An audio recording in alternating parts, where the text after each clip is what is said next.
परम पूज्य श्री राधा बाबा गोरखपुर गीता वाटिका वाले पूज्य बाबा सरकार देश की स्वतंत्रता आंदोलन में उन्होंने भाग लिया था। वे क्रांतिकारी थे और अंग्रेजों ने उनको बहुत सताया। जेल पर उन पर कितने अत्याचार हुए। अंग्रेज क्रूर सिपाही अंग्रेज जूता पहनकर उनकी छाती पर कूद जाते थे। आप उनके चरित्र को पढ़िए। इतना सताया, उनको लगता था कि मेरे प्राण निकल जाएं। प्राण क्यों नहीं निकलते? इस यातना से, इस यातना को भोगने की अपेक्षा मर जाना अच्छा है। उस समय साक्षात भगवान शिव पार्वती उनके सामने कारागृह में ही प्रकट हो गए। कहा तुम्हारे दुख की निवृत्ति सन्यास लेने से होगी, तुम सन्यास ले लो। तो उनके मन में अंग्रेजों के प्रति बहुत द्वेष था। और उस समय देश में अंग्रेजी शासन था, गुलामी थी, बहुत द्वेष था। जैसे कोई गोरा दिखता कोई आग लग जाती थी। तो उनके मन में आया कि यदि भेद दृष्टि मेरी मिटी नहीं है तो न तो मुझे ज्ञान हुआ न मुझे भक्ति हुई। तो भेद दृष्टि सर्वत्र भगवत दृष्टि के लिए मुझे क्या करना चाहिए? तो बड़ी सुंदर बात है पिताजी। वो कलकत्ते में गंगा के किनारे भिखारियों के बीच में जाकर बैठ जाते बाबा। तो भिखारी दूसरे नए भिखारी को बीच में बैठने नहीं देते हैं, वो बड़ा अपमानित करते हैं। पहले तो भिखारियों से अपमानित हुए, अब खूब अपमान किया पर वो हिले नहीं, बैठे रह गए। बाद में जो कुछ चढ़ता उसको उठाते नहीं, उसको अगल बगल वाले कोई देके और उठ के चले जाते।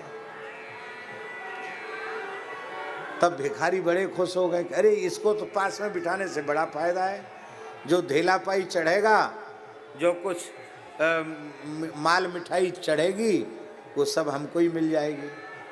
ऐसे बैठे राम राम करते रहते। ध्यान दें, पवित्र ब्राह्मण कुल में जन्म लिया था, सन्यास ग्रहण कर चुके थे बाबा। सिर घुटाए हुए मुड़ाए हुए भिखारियों की पंक्ति में बैठे थे। उसी समय एक अंग्रेज आया, सिपाही, अंग्रेजी शासन था।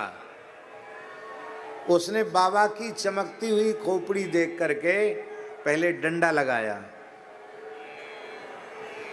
फिर बड़ी क्रूर दृष्टि से देखकर हंसा। बाबा शांत भाव से बैठे रहे, बिल्कुल क्रोध नहीं आया। तब उसने बाबा की खोपड़ी पर थूक दिया। उस समय बाबा मुस्कुराए और मन ही मन बोले, काले बन के आओ चाहे गोरे बन के आओ, हम आपको पहचानते हैं, आप हो तो हमारे ही। ये है भगवत दृष्टि। आप चाहे काले बन के आओ और चाहे गोरे बन के आओ, चाहे डंडा बरसाओ या फूल बरसाओ, या गंगाजल सिर पर चढ़ाओ या खखार कर थूक दो, अब मैं रुष्ट होने वाला नहीं हूं, क्योंकि मैं पहचानता हूं तुम मेरे श्याम सुंदर ही हो। बस ये बात यहां से नहीं, ये बात भीतर से निकली। और उस परिस्थिति में उन्हें क्रोध नहीं आया। तब बाबा ने समझा, हाँ आज हमारा काम हो गया। और इसके बाद फिर कभी बाबा को भिखारियों के बीच में बैठने की आवश्यकता नहीं पड़ी। ऐसे ऐसे महापुरुषों ने साधन किया है। परम पूज्य परमहंस श्री राम मंगलदास जी महाराज, श्री गोकुल भवन वाले महाराज जी कहते कि इसी जन्म में भगवत प्राप्ति आप करना चाहो तो एकदम घूर बन जाओ। कोई 1000 गाली दे तो उफ मत करो, कोई 1000 जूते गिनकर मारे तो चुपचाप सहन कर लो, मुस्कुराते रहो। यदि तुम ऐसे हो जाओगे तो राम जी तुम्हें मिल जाएंगे, तुम्हारे पट खुल जाएंगे, इसी जन्म में तुम्हारा काम हो जाएगा। वैष्णव के, भक्त के, संत के लक्षण में सबसे पहला लक्षण है तितिक्षवा, वे सहनशील होते हैं।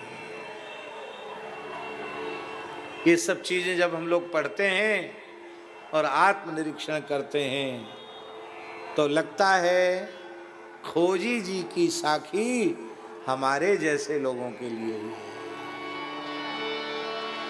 खोजी जी का नाम जानते हैं ना?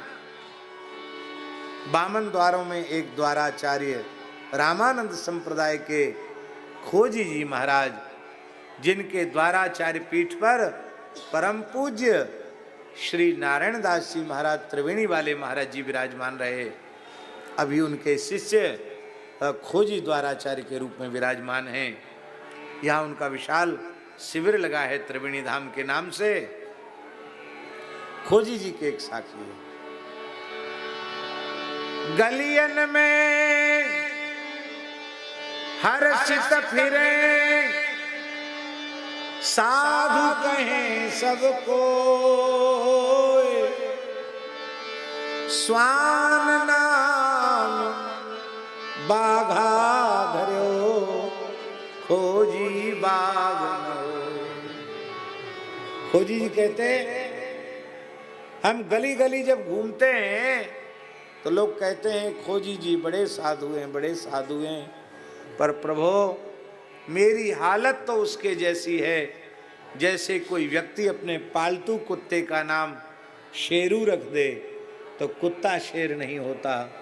ऐसे हमने साधु का बाना तो बनाया है, पर जैसे कोई शेर कुत्ते को शेर कह दे ऐसी ही हमारी दुर्दशा है। ये खोजी जी कह रहे हैं और हम लोग अपने को क्या क्या नहीं माने बैठे हैं। गुरुजी की बात चेले सह नहीं पाते हैं, बाप की बात बेटे सह नहीं पाते हैं, गुरु भाइयों की बात सह नहीं पाते हैं, छोटे मोटे की बात तो सहेंगे क्या। और चाहते हैं कि हम साधु बन गए, मानो परब्रह्म हो गए, अब हमारा कल्याण होना चाहिए, अब हम सबसे पुजाने के अधिकारी हो गए, हम भजन करें च न करें अब तो सबके गुरु हो गए, सबसे पुजाने का पासपोर्ट हमारा बन गया। अरे भैया इससे काम चलने वाला नहीं है। कब हूँ कहूँ यही रह नहीं रहूंगो, श्री रघुनाथ कृपालु कृपाते संत स्वभाव। सहन करो तब जीवन में साधुता आएगी। सत्संग इसीलिए तो जरूरी है।